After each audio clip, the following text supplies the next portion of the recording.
What's up? It's Embers. Thanks for joining me today. We're going to be talking about 10 tips and tricks that are going to help you through your career in Eve Echoes. The first thing I want to be talking about is the advanced tutorial. Now, if you haven't done it already, you really should. Most MMOs, people skip the tutorial because it's boring. However, because Eve Echoes does have a high learning curve, it's important that you go through specifically the advanced tutorial because it gives really good rewards, specifically a free ship and a lot of skill points. So at number 2, it gives you a free mining ship. If you don't need that, that's fine. But then at number 3, it gives you 2 chips that give you free skill points. Number 4, which is for me great, it's an actual really nice ship. I use these ships to run errands because I'm in NoSec. If I need to run errands and jump 30 to 40 jumps, I'll just use this ship as opposed to my primary ship. And then number 5, 6, and 7 are all chips. And these things give you a tremendous amount of skill points. And again, skill points is the core of this game. So it's important for you to get done with the entire advanced tutorial. Marketplace. This is going to be an area that you will be spending a lot of time in because this entire game is player driven. In the marketplace, there's 2 ways to search for an item. It is either regionally or all items. Regionally means that it's within your area, so you're not going to be doing 20, 30 jumps. However, depending on where you are, the item you're looking for may not be available because every item on the market is put up by another player. Example, say you want to ship a destroyer and you want a Courser Navy issue. Well, regionally, only the Courser 2 is available. But if you go and you switch to all items, back to ships, destroyer, and you look down, here is a Courser Navy issue. Of course, it is 19 jumps away is the closest one. Also, keep in mind, the marketplace refreshes every 10 seconds. And the reason that's important is for items such as ore or minerals, these things will refresh really, really fast.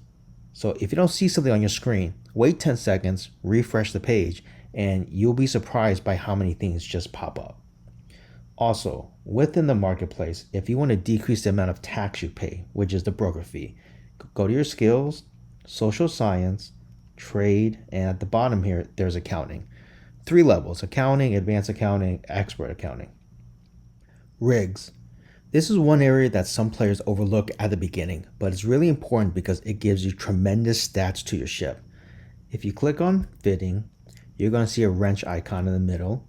Click on that and you're going to get your slots. Now this ship has 4 slots. For me it's empty because this ship is my errand boy. So I'm not going to waste millions of dollars on rigs on a ship that I don't really care about. However, you go to marketplace.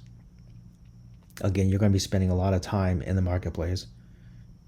And you roll down to combat rigs and engineering rigs.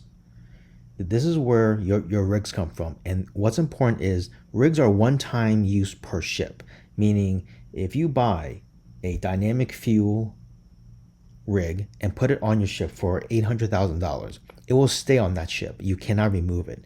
However, you are able to replace it with a different rig, but the rig that was there before gets completely destroyed. So with that, it's really important for you to plan out how you want to spend money on your rigs, because some rigs are really expensive. Example, a dynamic fuel rig is $800,000. If you want an auxiliary thruster, it's $3.5 million. So plan out accordingly what type of rigs you want, and there are rigs for almost everything within the game. Ship functionality.